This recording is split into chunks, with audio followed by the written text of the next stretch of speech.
अस्सलाम वालेकुम स्टूडेंट्स, कैसे हैं आप सब? ठीक हैं, खैरियत से हैं? उम्मीद करता हूं कि आप बिल्कुल ठीक ठाक होंगे। स्टूडेंट, जैसे कि आपने देखा कि हमने लास्ट टाइम जो है हमने diversity and magnitude of organic compound का टॉपिक स्टार्ट किया था और उसमें हमने पहली रीजन कैटिनेशन समझ ली और देखी भी कि किस तरह के एलिमेंट वो शो करते हैं।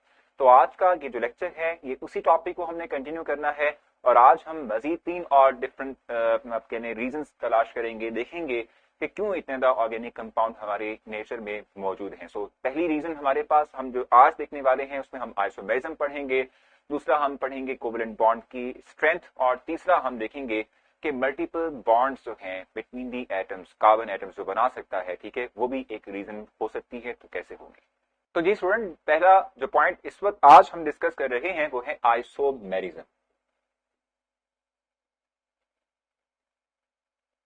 आइसोमेरिज्म, ठीक है। अब ये आइसोमेरिज्म क्या है देख लेते हैं। देखते हैं, हम कहते हैं कि भाई आइसोमेरिज्म एक ऐसा फिनोमिना है, ठीक है, जिसमें के कंपाउंड का मॉलिक्यूलर फार्मूला तो सेम होता है, लेकिन हम जब उससे स्ट्रक्चर्स को ड्रॉ करते हैं तो we can have different arrangement of atoms to form a different structures, ठीक है। इसे हम आइसोमर्स कहते हैं और इस फिनोमिना को हम आइसोमेरिज्म कहते हैं। लिख लेता हूं ताकि समझ आ जाए और फिर हम आगे की तरफ मूव कर सकते हैं। तो हम कहेंगे कि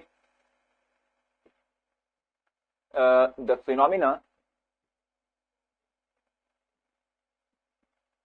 in which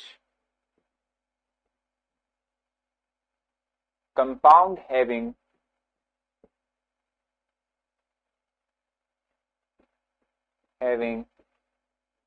same molecular formula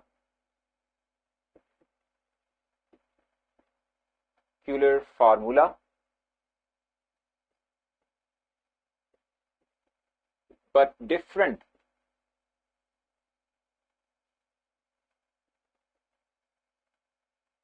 structural formulas,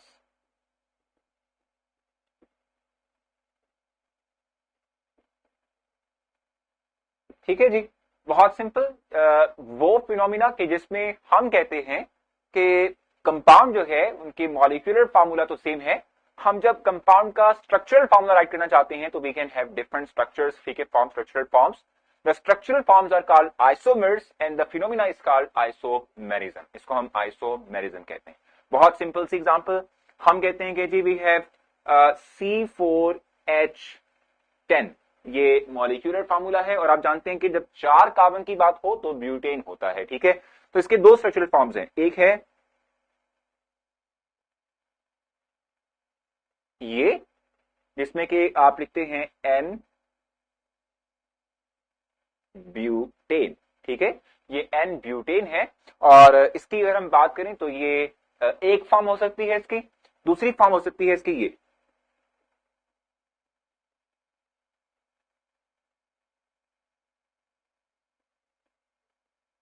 इसको हम कहते हैं आइसोब्यूटेन।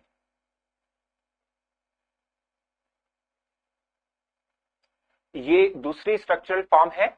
ये दोनों के दोनों एक दूसरे के आइसोमर्स हैं और इस फिनोमिना को हम आइसोमेरिज्म कहते हैं, ठीक है। ये दोनों एक दूसरे के आइसोमर्स हैं और इस फिनोमिना को हम आइसोमेरिज्म कहते हैं। एक और एग्जांपल मैं देता हूं, उससे भी मजीद क्लियरिटी हो जाएगी।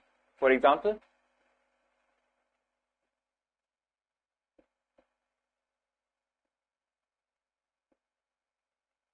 One two three four five, five वालों क्या कहते हैं हम? Simple n pentane. और इसकी एक और स्ट्रक्चरल फॉर्म क्या है?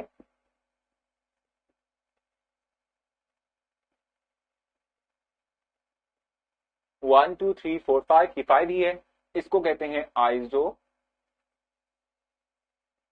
पेंटेन, ठीक हो गया। सो आप देख रहे हैं the both structural forms having the same molecular formula, कि सेम मॉलिक्यूलर फार्मूला है C5H12। ये दोनों के दोनों सेम मॉलिक्यूलर फार्मूला रख रहे हैं, स्ट्रक्चरल फॉर्म डिफरेंट है। इन स्ट्रक्चरल फॉर्म को आइसोमर्स कहते हैं, इस फिनोमिना को हम आइसोमेरिज्म कहते हैं। तो ये भी एक सेकंड मोस्ट इंपॉर्टेंट रीजन है कि why we have so much organic compounds which are made up only few elements, जो कुछ एलिमेंट्स से मिलके बने हुए हैं, ठीक है। सो आइसोमेरिज्म को पढ़ा और ये बात भी याद रखिएगा, जैसे जैसे आप कार्बन एटम्स बढ़ाते जाते हैं किसी एक हाइड्रोकार्बन के अंदर, उसके पॉसिबल नंबर ऑफ आइसोमर्स जो हैं वो बढ़ते जाते हैं। ठीक है, जैसे इनके 2 थे, इससे मैं 3 आइसोमर्स बना सकता हूं। 6 वाला जो होगा उससे मैं 4 आइसोमर्स बना सकूंगा। ठीक है, 6 कार्बन वाला जिसे हेक्सेन कहते हैं। तो जैसे जैसे कार्बन एटम बढ़ाओगे वैसे वैसे पॉसिबल नंबर ऑफ आइसोमर्स की इंक्रीजमेंट होगी और ये आइसोमरिज्म का फॉर्मूला बढ़ता जाएगा। ठीक है, सो ये सेकंड रीजन है for magnitude and diversity in organic compound. Third reason की बात कर लेते हैं। थर्ड रीजन है स्ट्रेंथ ऑफ कोवेलेंट बॉन्ड। ठीक है, strength of covalent bond, strength of covalent bond.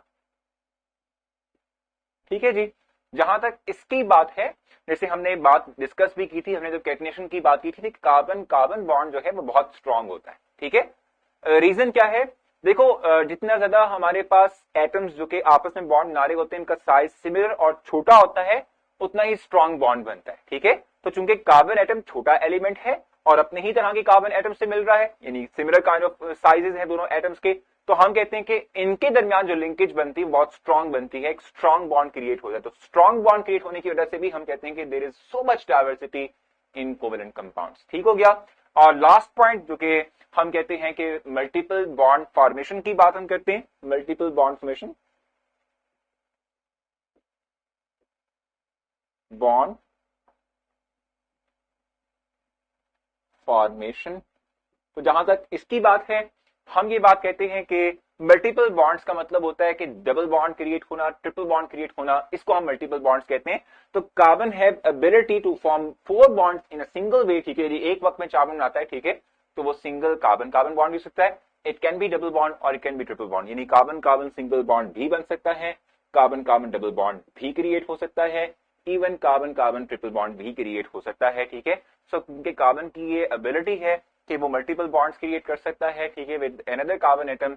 तो इस वजह से भी हम कहते हैं कि हमारे पास डाइवर्सिटी है, बहुत ज्यादा ऑर्गेनिक कंपाउंड्स मौजूद हैं हमारी नेचर में हमारे पास। सो होपफुली ये तमाम पॉइंट्स आपने समझे, आपको समझ आ गए और क्लैरिटी हुई होगी हर एक पॉइंट को लेके। आपने ढेर सारा ख्याल रखिएगा। नेक्स्ट लेक्चर मुलाकात होगी, तब तक के लिए अल्लाह हाफिज।